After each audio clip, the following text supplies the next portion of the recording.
Salut tout le monde! Alors pour ce premier audio, je souhaitais vous parler des crises d'angoisse. Alors nous savons tous que les crises d'angoisse sont très répandues. Elles sont déclenchées par différents motifs comme une phobie, une usure psychique, la fatigue, la dépression, une forte inquiétude, une peur, bref, elles nous gâchent bien souvent la vie. Alors cette période de confinement est mal vécue pour certains d'entre nous. Tout ce qui déstabilise nos repères temporels, sociaux et économiques font monter le niveau d'angoisse. Alors aujourd'hui, j'avais envie de vous donner quelques petites astuces pouvant vous permettre de gérer au mieux ces crises.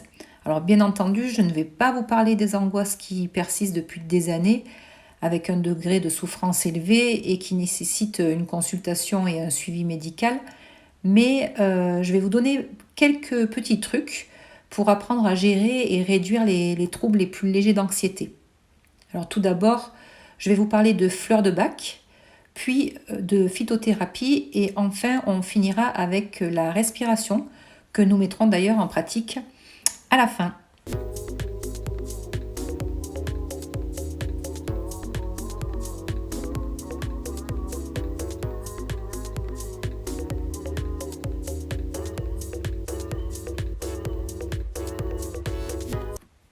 Les fleurs de bac. Alors les fleurs de bac, c'est quoi? Ce sont 38 élixirs floraux qui ont été mis au point par le docteur Édouard Bach. Et chaque fleur de bac est une réponse individualisée à un déséquilibre émotionnel. Et du coup, en rétablissant l'équilibre, les élixirs d'Édouard Bach contribuent à notre bien-être. Alors cette thérapie florale, elle sert à quoi? Eh bien, elle sert à l'épanouissement du caractère et au développement de la personnalité, à la prévention de la santé de l'âme et à la stimulation de nos défenses contre les maux qui affectent l'âme et le corps. Donc, concernant les fleurs de bac, vous pouvez utiliser, en cas de crise d'angoisse, Aspen, qui est la fleur pour les peurs que l'on ne peut définir, que l'on ne peut pas nommer, les peurs vagues. On dit que c'est la fleur de la préscience qui vous apporte une sensibilité plus lucide. Vous avez également Mimulus, qui est utilisée, elle, plutôt pour une peur nommée, comme par exemple l'avion. Alors si vous devez prendre l'avion et que vous commencez à être angoissé quelques jours avant le départ, eh bien je vous conseille cette fleur. On dit que c'est la fleur du courage. Vous avez également Cherry Plum, que vous pouvez utiliser en cas de tension extrême. Alors si vous êtes quelqu'un de très impulsif et avez peur de ne pas vous contrôler, cette fleur est la fleur du calme intérieur. Vous avez également Rock Rose, en cas de peur panique, où vous êtes complètement terrorisé. Et puis une dernière qui est Rescue, enfin c'est même pas une fleur, c'est plutôt un complexe de 5 fleurs. C'est le fameux remède d'urgence, à toujours avoir sur soi, pour toutes les urgences émotives, le stress. Et elle regroupe donc 5 fleurs, comme je vous ai dit, dont Rock Rose et Cherry Plum.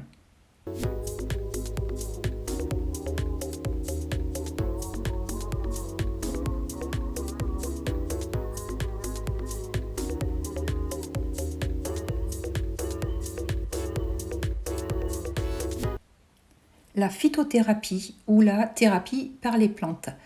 Je vais vous proposer ici 2 plantes qui vont pouvoir vous aider en sachant que donc, les plantes n'ont pas d'effet immédiat, ils sont ressentis plutôt quelques semaines après. Également à savoir que les plantes participent à la guérison mais elles n'y conduisent jamais seules. La guérison ne s'obtient qu'en revenant à l'origine du déséquilibre et qui constitue la maladie. Également, il faut savoir que les plantes, certaines sont très toxiques et d'autres présentent des contre-indications ou des incompatibilités entre elles. Donc veuillez bien demander conseil à votre pharmacien, herboriste ou naturopathe. Donc les 2 plantes que je vous propose aujourd'hui sont l'aubépine, qui a des propriétés thérapeutiques sur tous les troubles liés à la nervosité, les palpitations, l'anxiété, l'insomnie. Alors vous pouvez la prendre soit en infusion, 1 cuillère à café par tasse d'eau bouillante et 2 à 3 tasses par jour, ou en décoction. Donc vous mettez 100 g de fleurs desséchées dans 1 litre d'eau, vous faites bouillir 15 minutes et même chose, 2 à 3 tasses par jour. Autre plante que je vous propose, c'est la passiflore, donc qui agit sur le système nerveux central. On l'utilise également pour les états nerveux, les angoisses, les insomnies et l'irritabilité. On va l'utiliser en infusion, donc 1 cuillère à café par tasse, 2 à 3 tasses par jour entre les repas, dont une au coucher.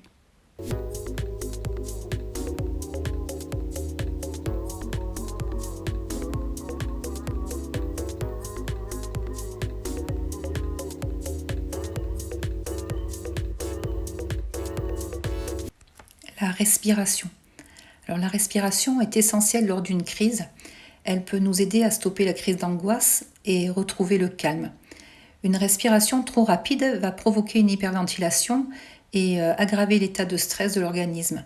Mais une respiration lente et contrôlée permet de normaliser notre esprit et notre corps. Donc en cas de crise d'angoisse, il est indispensable d'activer ce qu'on appelle notre système parasympathique. Et c'est grâce à certaines actions comme la relaxation, la méditation, le yoga et la respiration, etc., que l'on va pouvoir retrouver un équilibre. Alors, je vous invite à découvrir ou redécouvrir une technique qui va vous permettre de diminuer l'anxiété et de retrouver un sentiment de calme. On l'appelle la respiration carrée. C'est une technique en fait issue du pranayama. Elle s'effectue en 4 phases d'une durée égale. Une phase d'inspiration, puis une phase de rétention, une phase d'expiration, puis à nouveau une de rétention. Alors la durée des phases dépend de votre pratique, de votre ressenti, état physique et émotionnel. L'idéal est de faire minimum 10 cycles pour pouvoir ressentir les premiers bienfaits. Alors c'est un pranayama qui est facile à exécuter, donc facile pour quelqu'un pour un débutant. Alors attention, la respiration se fait uniquement par le nez et il faut rechercher une détente respiratoire, une régularité de la concentration. Et la respiration carrée en fait apporte une relaxation profonde. Elle permet de retrouver son calme, elle défatigue, améliore la concentration et la détente en même temps, de se recentrer. Je vous invite donc à vous installer. Prenez une position assise, la plus confortable.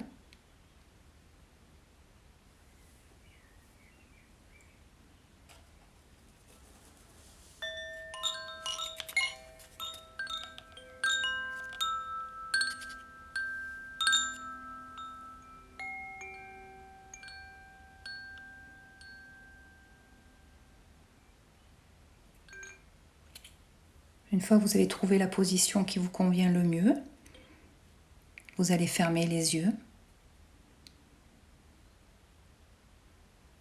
et vous allez simplement prendre conscience de votre respiration. Votre respiration est-elle rapide, saccadée,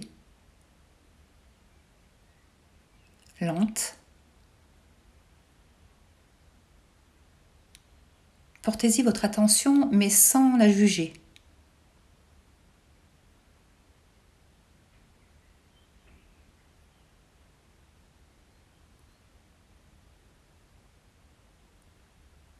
Respirez-vous par votre ventre, par votre poitrine, par la bouche, par le nez.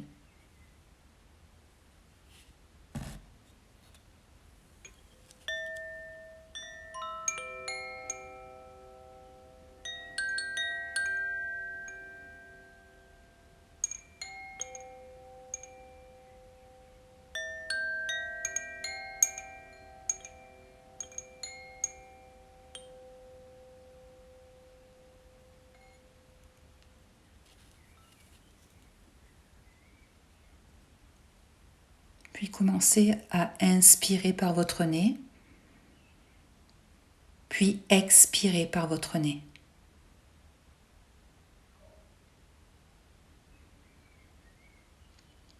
J'inspire par le nez, j'expire par le nez.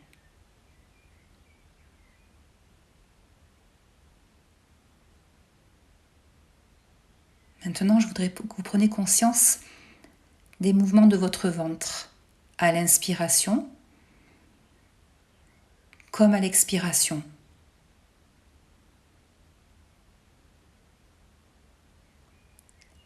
À l'inspiration, ventre-ventre se soulève.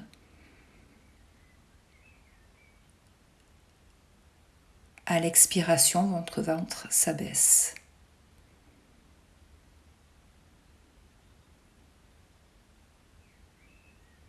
Gardez toujours votre dos droit, la nuque longue.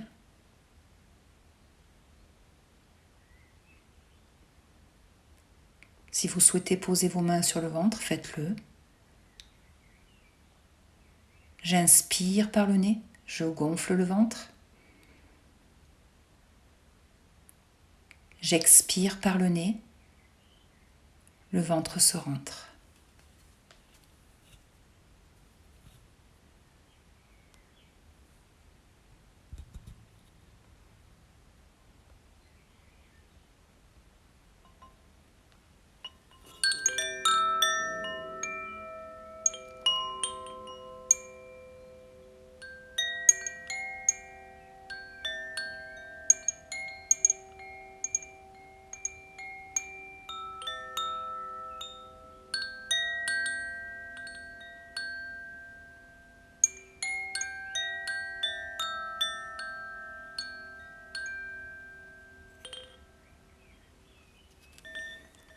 Puis commencez à inspirer profondément par votre nez, puis expirez profondément.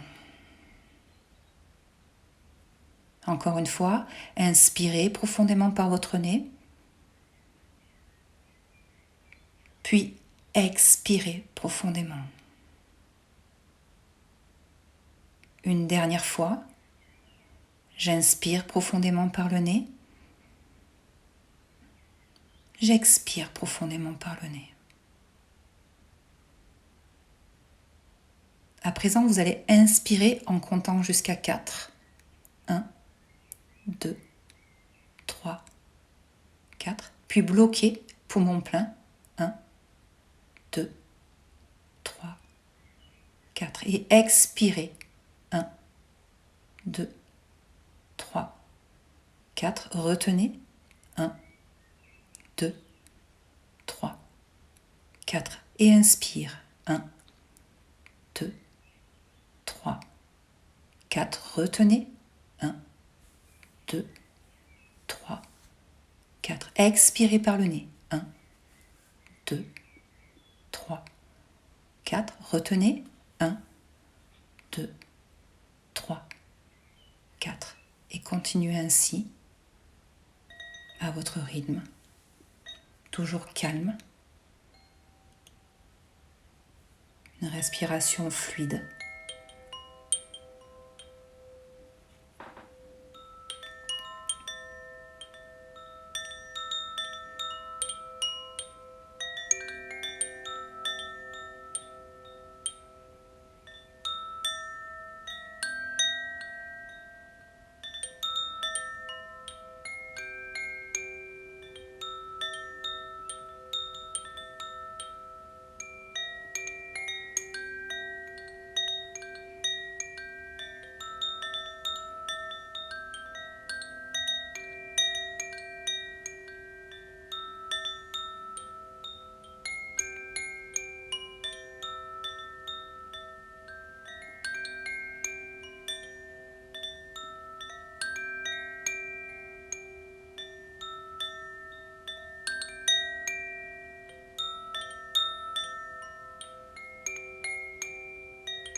Faites un dernier cycle.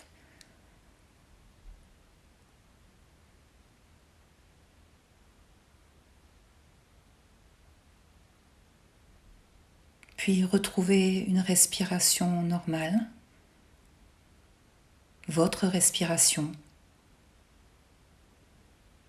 Toujours les yeux fermés.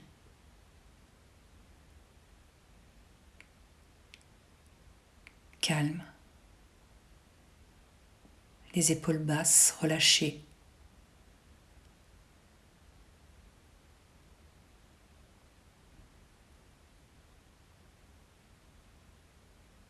Puis vous allez tout doucement ouvrir les yeux, mais sans faire de mise au point.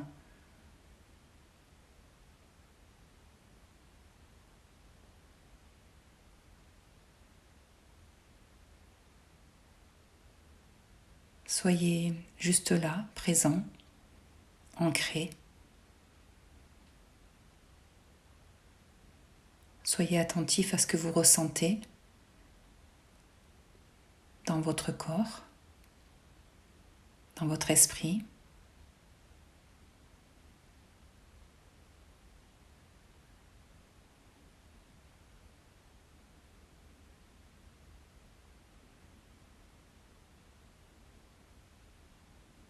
On va à nouveau prendre une grande inspiration par le nez,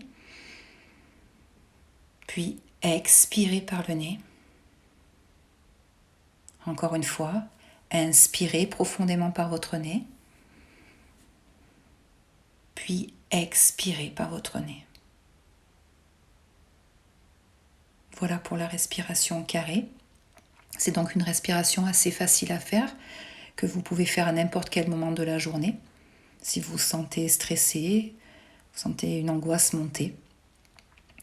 Donc toutes ces petites astuces que je viens de vous donner, que ce soit donc en fleurs de bac, en phytothérapie ou respiration, bien entendu ici ce n'est qu'un support pour toutes les crises d'angoisse que vous pouvez avoir. C'est un peu comme un pansement, en fait, atténuant le symptôme sur le moment. Donc il est important de traiter la cause pour que ces crises ne se renouvellent pas. On dit que conserver ces angoisses au-dedans de soi est rarement bénéfique, tandis que les exprimer peut constituer un véritable soulagement. Je vous dis à bientôt et merci de votre écoute.